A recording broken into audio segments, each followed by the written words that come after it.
Inni biraan forex trading keessatti PIP maali? Forex trading keessatti gaa konseptiin PIP jettu kun maali kajoodha jechuudha. Inni wal faana ilaallu.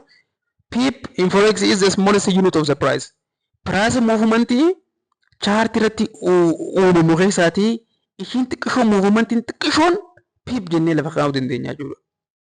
Fakkeenyaaf piraayisiin duwwaa takkarraa ka'ee gara duwwaa lamaatti gaafa ol guddate PP takka guddate jenneeti lafa kaa'uu dandeenya jechuudha. Fakkeenyaaf amma kaaransi peeroota meejirtaan irratti immoo yeroo hedduu wanta afuraffaara jiruuni dijiitii afuraffaara ishii jirtuun PP ennaa jechuudha. Fakkeenyaaf amma takka 2 3 4 irra lakkoofsa takkaa kana nama PP dha jechuu dandeenya jechuudha. Fakkeenyaaf amma duwwaa takkarraa ka'ee piraayisiin duwwaa 9 irra yoo dhaqu ta'e PP 9 deeme jenneeti lafa kaa'uu dandeenya jechuudha. Fakkeenyaaf amma yuuroo USD kanarra yoo qabnu taate maal jedha bakka kanatti takka 2 3 4 8 irraa ka'ee gara 9tti ol guddate jechuun PP takka guddate jechuudha karaa biraa.